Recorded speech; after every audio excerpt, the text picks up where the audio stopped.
Bien, bonjour et bienvenue.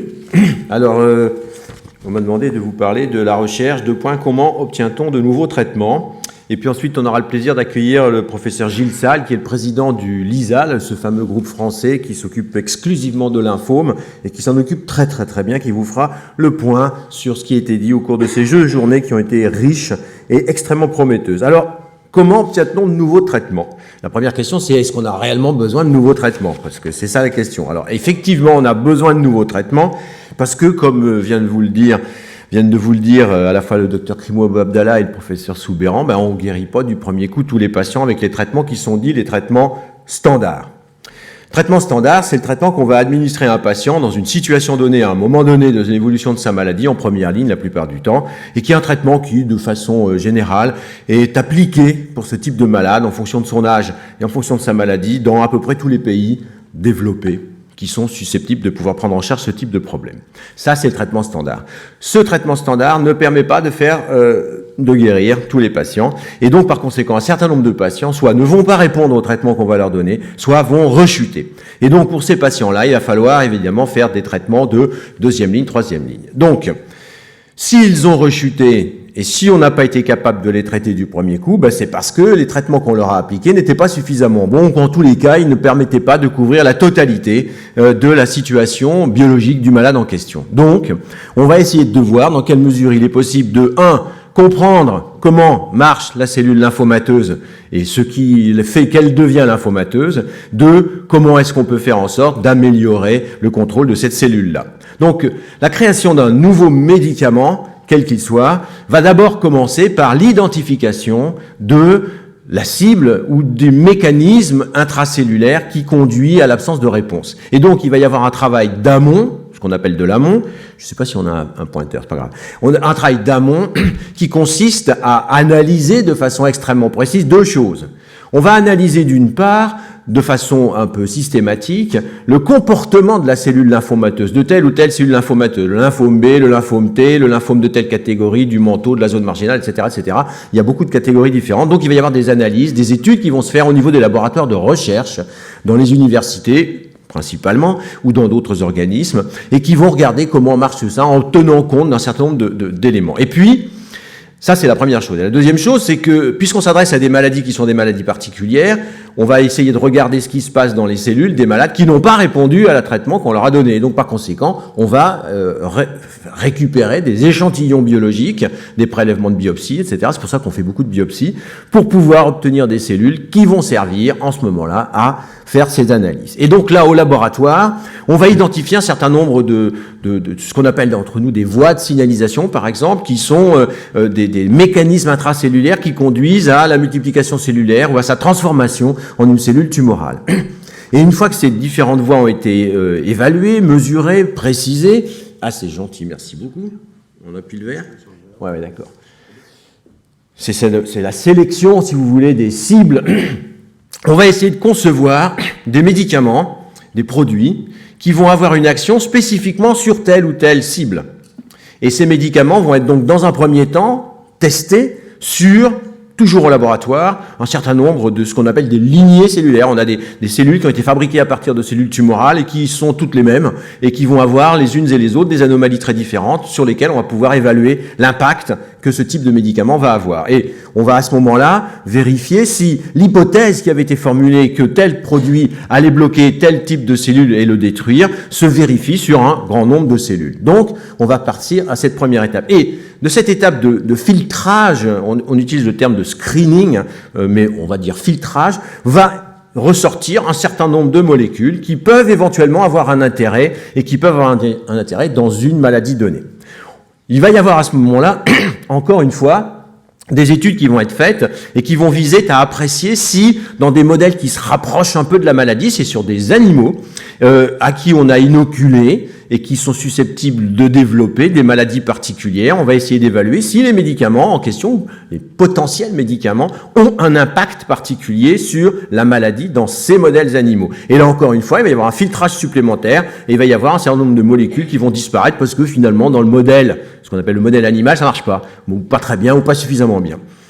Et puis ensuite de ça, une fois qu'on aura sélectionné un certain nombre de médicaments qui, sur la base de leur efficacité dans des modèles animaux, sont susceptibles d'être utiles, il va y avoir des évaluations qui vont être encore poursuivies dans les laboratoires et dans des animaleries, on va dire, pour simplifier les choses, qui vont viser à vérifier et à confirmer leur efficacité et à analyser également leur éventuelle toxicité. Parce que chaque fois qu'on va faire quelque chose, il faut toujours se mettre dans la tête que tout ce qui peut être actif a presque automatiquement des effets secondaires. Et donc la question qui se pose, c'est de voir une balance entre l'efficacité et l'effet secondaire qui soit très en faveur de l'efficacité et pas en faveur de la toxicité. Donc des modèles animaux sont développés sur lesquels les médicaments vont être testés, évalués, et on va pouvoir évaluer à ce moment-là leur comportement en fonction de la taille des animaux, chez des souris, chez des chiens, chez des singes éventuellement. Leur comportement, c'est-à-dire à partir du moment où on les a injectés, comment ils circulent, au bout de combien de temps ils disparaissent, comment ils sont éliminés.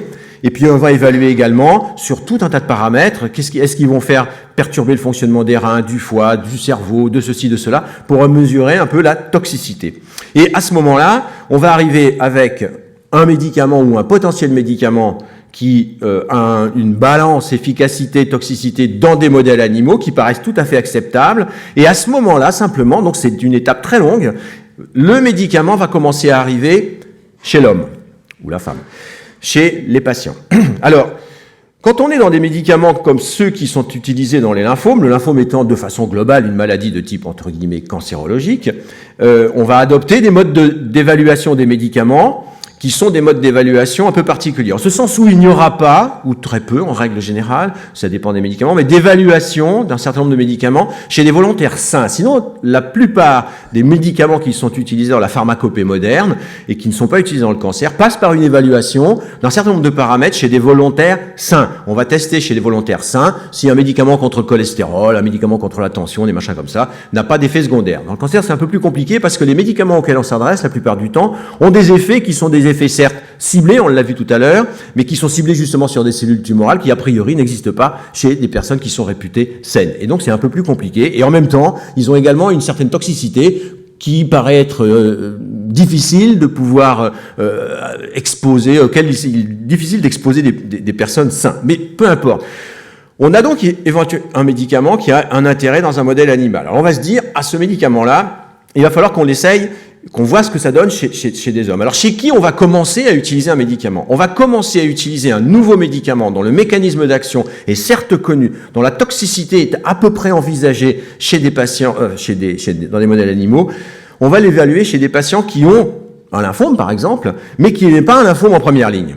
Parce que pour le lymphome en première ligne, on a des traitements standards. On va prendre des patients qui ont eu un traitement de première ligne, voire de deuxième ligne, voire même de troisième ligne, si on n'a pas été capable de faire disparaître la maladie avec la deuxième ligne de traitement, c'est-à-dire des maladies et des patients pour lesquels les thérapeutiques à notre disposition se sont amenuisées au fur et à mesure que l'évolution se faisait, et qu'à ce moment-là, bien, compte tenu de ce qui a été évalué chez les animaux, on va pouvoir se dire peut-être qu'on va avoir une efficacité chez ces patients. Et donc on va commencer par faire une première étude, des premières phases qu'on appelle, il y a plusieurs phases successives, c'est une étude dite de phase 1.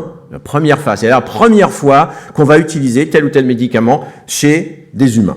Donc, ce sont des études qui sont extraordinairement encadrées, avec très peu de patients en règle générale, des surveillances extrêmement précises, des prises de sang répétées, et qui vont permettre de pouvoir mesurer d'abord et avant tout la dose de médicaments qui va être la dose qui va être la mieux tolérée, d'apprécier la tolérance du médicament et évidemment de regarder quelle est l'efficacité éventuelle. Et en fonction des résultats qui sont obtenus avec ces études de phase 1, qui portent sur un petit nombre de patients très sélectionnés, il va y avoir et si le médicament passe le cap de cette phase 1, c'est-à-dire que bon, oui, il y a une efficacité apparemment, il n'y a pas trop de toxicité, on a déterminé la dose qui est la dose la mieux tolérée, alors on va passer à une étude supplémentaire, et l'étude supplémentaire, ce sont souvent des études dites de phase 2. C'est-à-dire que dans cette situation-là, on a identifié une dose de médicament qui est susceptible d'être active, on a identifié la tolérance du médicament, donc on va ne pas faire courir de risques particuliers, et on va évaluer l'efficacité de ce médicament, encore une fois chez des patients qui sont en règle générale au-delà de la première ligne de traitement, c'est-à-dire chez lesquels les traitements standards n'ont pas permis d'obtenir un résultat durable, et à ce moment-là, on va faire des études sur un plus grand nombre de patients, mais encore une fois, des patients qui doivent être extrêmement sélectionnés sur la base du type de maladie, parce que tous les traitements ne sont pas actifs dans toutes les maladies, donc sur la base du type de maladie, sur la base également de son niveau d'évolution par rapport à la phase initiale de traitement, sur la base des traitements qui ont déjà été antérieurement reçus, sur la base des traitements qui sont éventuellement administrés de façon concomitante. Est-ce que le patient, pour des tas de raisons, prend des anticoagulants, n'en prend pas? Est-ce qu'il prend des antihypertensiens, etc. Sur la base également de l'état général du patient, de son état hématologique. Pour un certain nombre de médicaments, on ne pourra pas utiliser ces médicaments en phase 2 s'il n'y a pas suffisamment de réserve au niveau de la moelle osseuse, c'est-à-dire qu'il y a des globules blancs qui sont trop bas ou des plaquettes qui sont trop basses, parce qu'on ne veut pas faire courir des risques à ces patients avec des médicaments dont on ne peut pas percevoir a priori quelle sera la tolérance. Et donc, sur la base de ces études dites de phase 2 qui réunissent un beaucoup plus grand nombre de patients, il va y avoir une définition du coup d'une certaine efficacité, on va montrer l'efficacité, on va avoir une approche plus précise encore de la tolérance et de la toxicité sur un plus grand nombre. Et à ce moment-là, on aura à notre disposition un nouveau médicament qui va être à ce moment-là susceptible d'être utilisé chez des patients. Et quelle va être l'étape supplémentaire? L'étape supplémentaire à ce moment-là va pouvoir consister à plusieurs choses. La première chose, ça va être de dire, OK, ce médicament-là, chez ces patients qui sont au-delà de la première ligne, a montré son efficacité. On a pu, au passage, éventuellement aussi vérifier que l'hypothèse que l'on avait formulée, que ce médicament pouvait bloquer telle ou telle cellule, était confirmée sur des données biologiques. Et donc, on va éventuellement essayer de voir si on peut, chez des patients qui, encore une fois, sont en phase un peu plus avancée de leur maladie, le combiner avec d'autres médicaments qui sont actifs sur la maladie en question. Mais surtout, ce qui va se passer, et c'est ça qui est très intéressant, c'est de se dire, OK, ce médicament-là a donné des résultats chez des patients qui avaient échappé à un traitement de première ligne ou de deuxième ligne. Si ce médicament donne des résultats chez des patients qui sont en deuxième ligne ou en troisième ligne de traitement, eh bien, dans ces conditions, on peut s'attendre à ce qu'il donne aussi des résultats en première ligne, en phase plus précoce. Et donc, nous allons revenir à notre objectif primaire qui est d'augmenter le nombre de patients globalement qui, quand ils sont pris en charge initialement, peuvent avoir une chance plus importante de guérir qu'avec le traitement standard qu'on applique habituellement. Donc, il va y avoir des études qui vont être faites pour tester la combinaison, ce sera d'autres études de phase 2, de ce nouveau médicament avec le traitement standard. Et puis, sur cette base-là, on va regarder comment les choses se passent. Et si les choses se passent bien, c'est-à-dire que le fait d'associer le traitement standard avec cette molécule nouvelle n'accroît pas de façon importante la toxicité de l'un ou de l'autre, accroît dans une certaine mesure par rapport à des comparaisons un peu historiques l'efficacité, à ce moment-là, il va y avoir mise en place d'essais qui sont des essais que l'on appelle des essais de phase 3. C'est-à-dire que du coup, ces essais de phase 3 vont avoir comme objectif de vérifier, de comparer, de prouver que l'adjonction du médicament nouveau à un traitement standard permet d'augmenter le taux de guérison, on va dire, ou de réponse et de contrôle durable de la maladie, sans accroître la toxicité, et ce, de façon statistiquement significative. Et une fois que cela aura été démontré, et là, il faut beaucoup de patience, ce sont des études qui sont de très grandes études, soit nationales, soit plus souvent aujourd'hui internationales, qui réunissent les pays d'Europe, des pays d'Amérique du Nord, des pays du Moyen-Orient, etc. Donc de très grands nombres de pays, des pays d'Europe de l'Est aussi, un très grand nombre de patients, parce qu'il faut avoir beaucoup de patients pour pouvoir être certain que ce que l'on voit est la vérité. Ils vont donc utiliser des outils statistiques qui sont assez complexes, et ça aboutit à ce moment-là à deux choses, c'est que sur la base de la démonstration de la supériorité de cette association par rapport au traitement standard, eh bien, ce nouveau médicament, dans cette indication, peut obtenir ce que l'on appelle une autorisation de mise sur le marché, c'est-à-dire qu'il devient commercialisable, ce qui n'était jusqu'à ces étapes-là pas forcément le cas. Et du coup, le standard change et la combinaison traitement standard plus nouveau médicament devient un standard.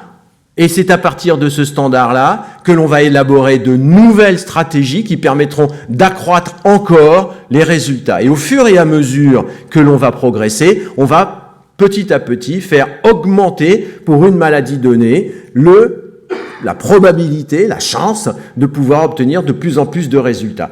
Et c'est exactement comme ça que ça se passe d'un point de vue j'allais dire, séquentiel. Alors, comment est-ce que l'on fait tout cela? On fait tout ça dans le cadre de protocoles.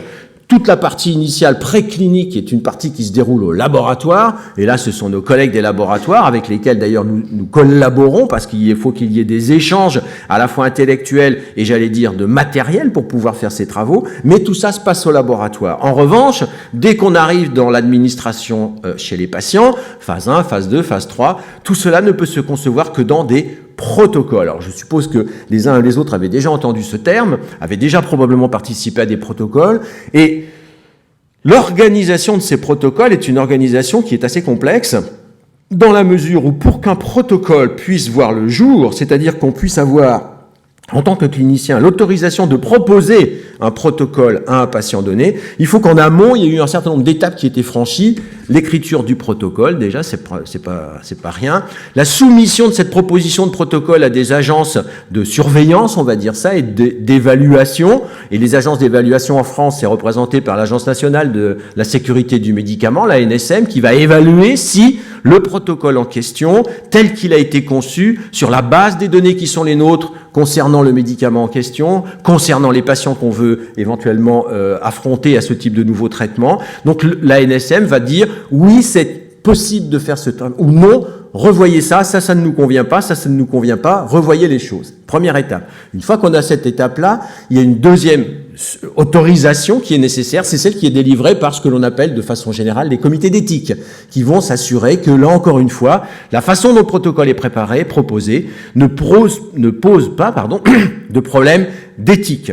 Et puis ensuite de ça, il y a toute une organisation qui va se mettre en place pour recueillir les données qui vont émaner de la réalisation du protocole, les caractéristiques des patients qu'on va inclure, de leur maladie, des traitements reçus et des conséquences de l'administration du médicament quotidienne, leur impact sur la température, le poids, la tension, le rythme cardiaque, le taux de glucose, etc., etc. Donc des bases de données considérables qui sont réalisées et qui nécessitent un personnel important pour pouvoir recueillir les données en question, les réunir dans des bases de données qui ensuite sont analysées d'un point de vue statistique et d'un point de vue d'efficacité pour mesurer de façon très précise quel est l'impact de ce traitement sur à la fois l'efficacité, avec des critères très précis d'évaluation de l'efficacité. Est-ce que je fais une biopsie de moelle? Est-ce que j'en fais pas? Est-ce que je fais un PET scan? Est-ce que j'en fais pas? Etc., etc. Toutes choses qui sont analysées d'un point de vue des autorisations. Et donc, participer à un protocole de recherche clinique, c'est quelque chose qui est compliqué parce qu'il faut bien qu'on explique, et non, on va revenir peut-être à une question d'éducation, mais il faut expliquer les raisons pour lesquelles on veut proposer à un patient de participer à un protocole. Participer à un protocole, c'est avoir une compréhension de ce qui se passe, c'est accepter le principe d'être inclus dans une étude. Et souvent, on s'entend dire, mais moi, j'ai pas envie d'être un cobaye, etc. Oui, certes, mais il faut bien concevoir qu'il y a deux éléments qui sont très importants à la participation d'un protocole. Un, quand on est face à un médicament nouveau qui est testé dans des phases précoces, c'est le moyen, éventuellement, de recevoir un traitement qui est susceptible d'avoir un effet positif. En règle générale, on essaye, et on y parvient, dans l'immense majorité des cas, à ne pas faire de protocole avec des médicaments dont on est à peu près persuadé dès le départ qu'ils ne serviront à rien, parce que franchement, on voit pas l'intérêt. Donc en règle générale, y compris les phases les plus précoces, ne sont proposées que pour des médicaments qui, sur la base des données préliminaires, laissent entendre qu'il y aura une certaine efficacité à attendre de ce type de médicament. Donc ça, c'est une chose. La deuxième chose, c'est qu'il a été largement montré que à traitement strictement identique,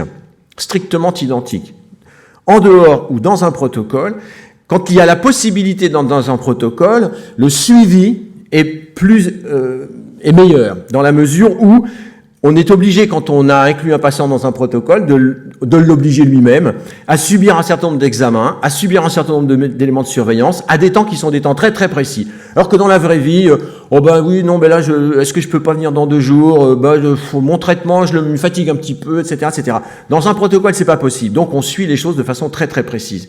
Troisièmement, ce qu'il faut se dire, c'est que quand on est traité par un traitement standard, le traitement standard que l'on reçoit, il est aujourd'hui le résultat d'études qui ont été faites par des protocoles sur des patients antérieurs et qui permettent à ce moment-là de pouvoir faire les différents traitements. Voilà, j'arrête là, on me fait signe que j'ai été déjà trop long. Donc je vais appeler monsieur Gilles Salles, le professeur Gilles Salles, qui va éventuellement pouvoir vous donner quelques informations supplémentaires. Merci beaucoup.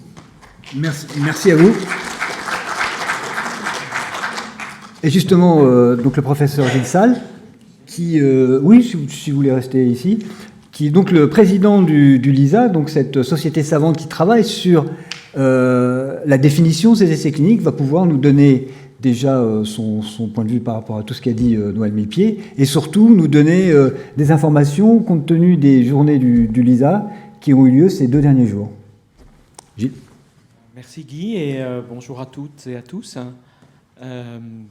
Comme le soulignait donc, le président de France Lymphome Espoir, Guy Bouguet, je pense que cette première, qui est la juxtaposition des journées scientifiques de notre groupe qui cherche à améliorer le traitement des patients atteints de lymphome et des journées L'informons-nous qu'organise France Lymphome Espoir, c'est une première. On en a parlé, on a dit c'est une occasion. Là, on l'a fait un peu, allez, j'ose pas dire précipitamment, mais un peu à la dernière minute. Mais je souhaite qu'on puisse le renouveler et que ça puisse, pour les uns pour les autres, donner un élan supplémentaire à nos activités. J'ai pas grand-chose à rajouter à ce qu'a dit mon éminent collègue, le professeur Millepied, parce que il a très brillamment expliqué ce que l'on fait tous les jours. Moi, je voudrais apporter peut-être 3 idées issues des 2 jours que nous venons de passer ensemble et 3 messages supplémentaires. 3 idées, la biologie.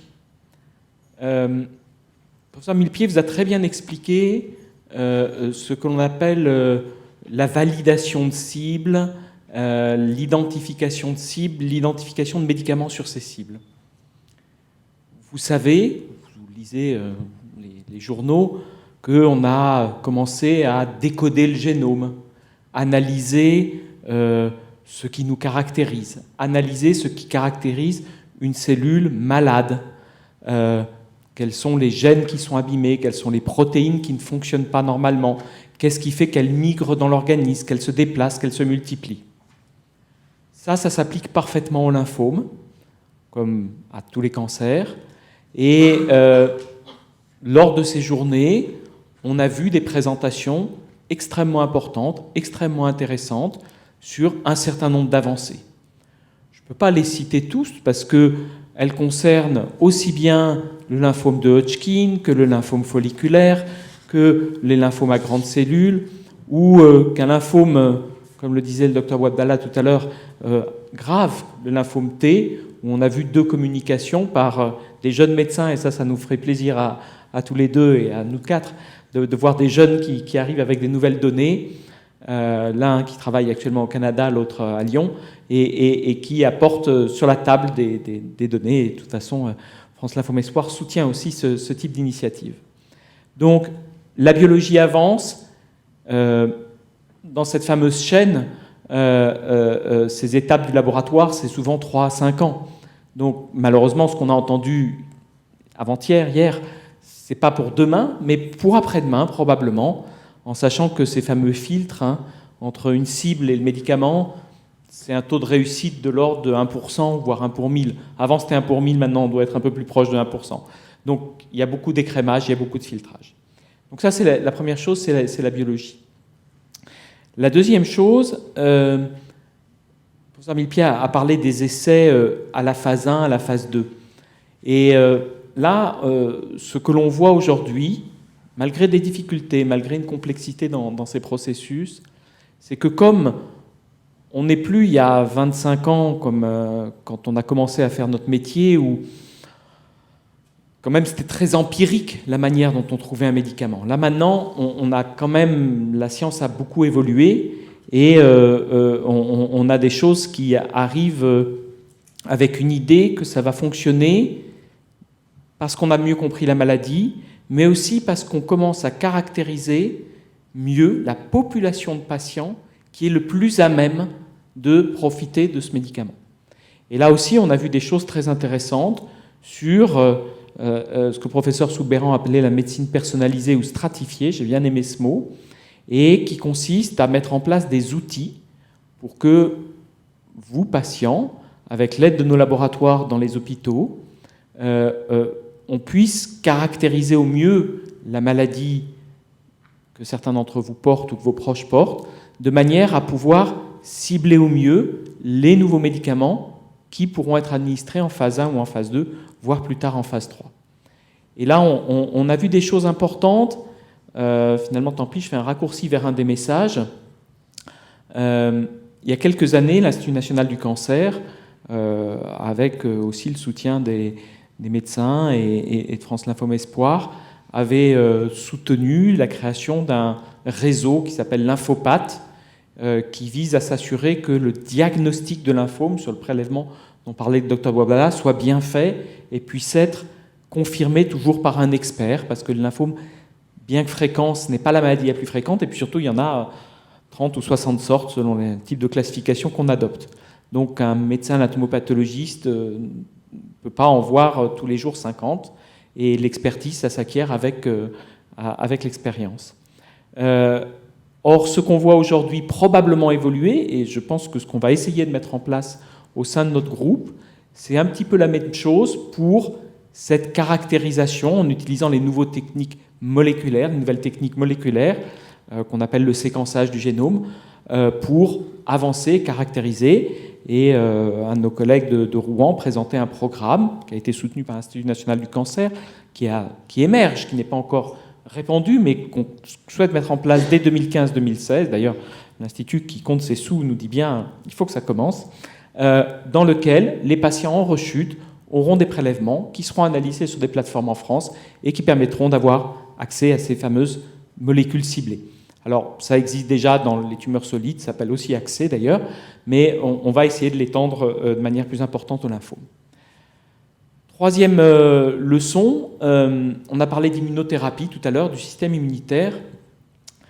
On a compris quelque chose depuis d'assez nombreuses années, enfin les scientifiques ont compris des choses, c'est que malheureusement, dans les maladies combattent l'organisme sain, et alors que nous avons des mécanismes de défense, d'ailleurs les lymphocytes, à partir desquels les lymphomes se développent, mais les lymphocytes sont ces mécanismes de défense. Et les maladies, qu'il s'agisse des infections ou des cancers, ont une capacité à épuiser nos défenses. Et c'est exactement comme ça que les scientifiques l'appellent, c'est l'épuisement du lymphocyte. Et les chercheurs ont pu identifier de manière de plus en plus précise les mécanismes intimes qui conduisent à cet épuisement. Et on a vu apparaître, alors bon, d'abord dans les tumeurs solides, mais cette année dans les lymphomes, des médicaments, des familles de médicaments qui visent à lutter contre cet épuisement et bloquer ce phénomène d'épuisement pour que le lymphocyte puisse refaire son travail et puisse combattre la maladie. Et on avait une invitée collègue prestigieuse qui travaille à Boston, à l'université de Harvard, et dans un très grand centre anti-cancéreux des États-Unis, qu'on connaît bien les uns les autres et avec qui on échange régulièrement, qui est venue présenter une conférence qui a été très appréciée sur les progrès scientifiques, mais aussi cliniques chez les patients qui ont pu amener à cela.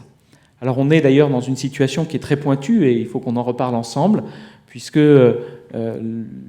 il y a eu ces résultats qui ont été montrés à la Société américaine d'hématologie il y a à peine 2 mois, et fort de ces résultats, les uns les autres, devant des patients dont on pensait qu'ils pouvaient en bénéficier, une toute petite fraction de patients atteints de maladie de lymphome de Hodgkin, après échec des nombreux traitements dont on dispose dans cette maladie, on a déjà commencé à solliciter l'accès à ce médicament, et pour l'instant l'agence... il n'y a pas d'autorisation de mise sur le marché, les choses ne sont pas codifiées, mais nous demande, à nous, Lisa, notre avis, et je pense que France Lymphome Espoir donnera, et donc j'espère que d'ici quelques semaines, peut-être mois, mais le plus rapidement possible, on pourra pouvoir faire profiter les patients de cette avancée. Ça, c'était les 3 points clés. Message, donc médecine personnalisée, c'est fait. L'imagerie. On a fait des progrès considérables dans notre capacité à identifier le lymphome par des tests biologiques, certes, mais aussi par les images. Et vous connaissez le scanner, vous connaissez le PET scanner, vous en avez entendu parler.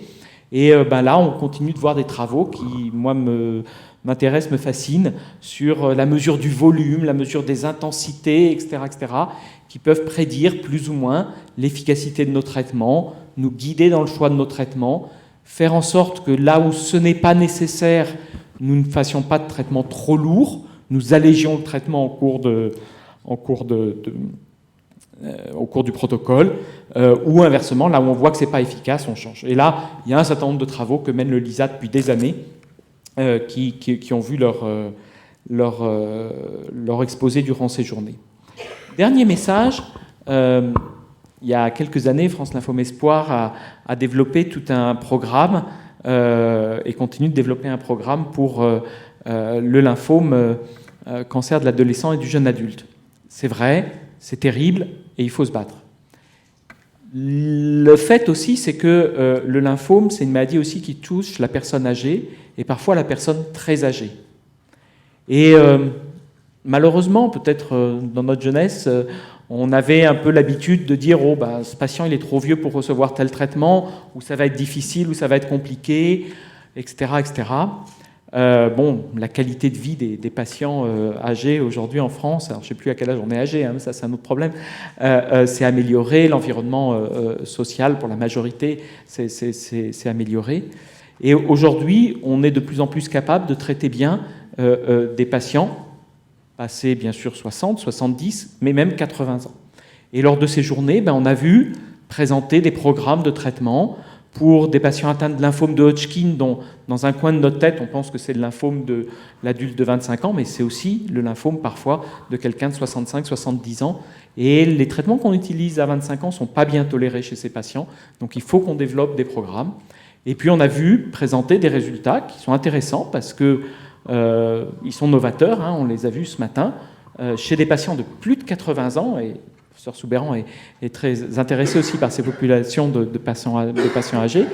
Chez ces patients de plus de 80 ans, un traitement adapté, un peu personnalisé d'une certaine manière pour éviter d'être trop toxique et pour permettre ces choses, permet quasiment de guérir, ou en tout cas à 2 ans de guérir, on a déjà discuté de cette échéance des 2 ans, pratiquement 2/3 des patients de plus de 80 ans.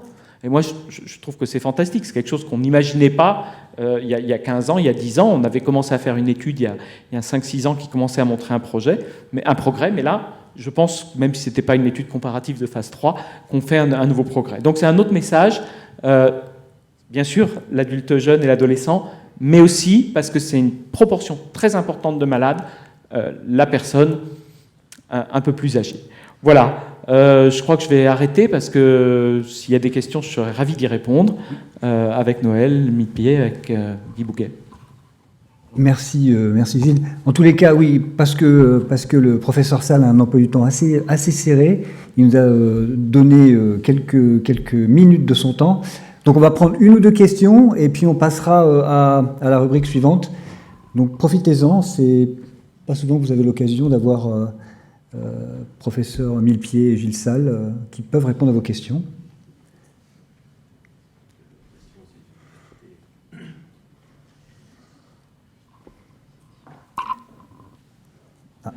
On a une question devant. Vous pouvez nous dire un mot sur Dominique Thierry, directrice de l'association Juris Santé. Est-ce que vous voulez bien nous éclairer un petit peu sur les cas où on va mettre en place un protocole à titre compassionnel ? C'est exactement de ça dont je parlais avec ces anti-PD-1. Vous savez qu'actuellement, c'est assez compliqué. Il n'y a plus de traitement compassionnel. Ça n'existe plus au sens classique du terme. Il y a 15-20 ans, on pouvait, un laboratoire, donner des médicaments qui n'étaient pas encore approuvés, etc. C'est fini. C'est comme ça, les réglementations sur le médicament sont devenues plus précises. Aujourd'hui, ceci dit, compte tenu des progrès qui sont faits et qui, même s'ils ne vont pas aussi vite que ce qu'on voudrait, existent, il y a quand même des discussions de plus en plus fréquentes entre l'agence du médicament, les laboratoires, les scientifiques et les groupes de patients pour essayer d'aller vite. Donc là, je ne sais pas très bien dans quel cadre on va se situer. Est-ce qu'on va être dans le système de l'autorisation temporaire d'utilisation, qui est le système habituel d'utilisation? Mais il se trouve qu'on a demandé, un certain nombre de médecins ont déjà demandé des autorisations temporaires d'utilisation individuelles. C'est quelque chose qui n'existe plus en France aujourd'hui, mais peut-être que dans une phase où il n'y aura pas encore l'ATU dite de cohorte, autorisation temporaire d'utilisation de cohorte. On va peut-être trouver une petite brèche. Je ne sais pas ce que tu en penses. Si, c'est exactement ça. Je pense qu'on va... hier, et qu'on va pouvoir aboutir à quelque chose. Mais c'est à chaque fois quelque chose d'un peu compliqué.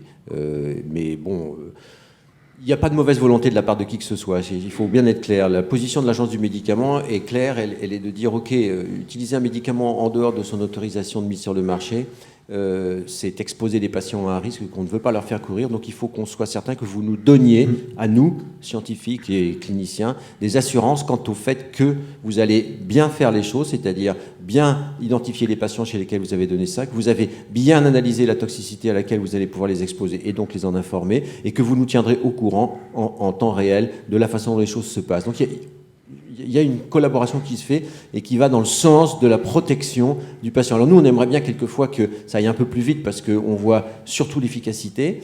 Il ne faut pas méconnaître la toxicité potentielle également, et donc il faut qu'on soit effectivement en phase avec ce qui se passe avec l'Agence du médicament. Mais il y a une écoute et il y a je pense, une possibilité de travailler ensemble. Et l'existence de groupes, alors pour le lymphome c'est le LISA, mais dans d'autres maladies il y a d'autres groupes, est une force française qui est extrêmement importante et qui permet d'avoir un dialogue rapide et constructif avec les agences du médicament. Très bien. Je voudrais juste un petit mot là-dessus, parce que tu as fait allusion à un cas justement sur les lymphomes de Hodgkin. Je peux te dire que France Lymphome Espoir travaille sur ce problème depuis 2 semaines. Et que nous sommes en contact avec l'ANSM et les locaux. Comme c'est rapporté dans le journal de France Lymphome Espoir, on a déjà eu une action commune avec succès pour l'ibrutinib il y a quelques mois, l'année dernière. Donc j'espère que là aussi, on pourra faire avancer les choses. Et j'ai noté que tu avais croisé l'ancien directeur de l'ANSM qui t'avait félicité à cette occasion. Je m'associe à ces félicitations. Très bien. Merci messieurs.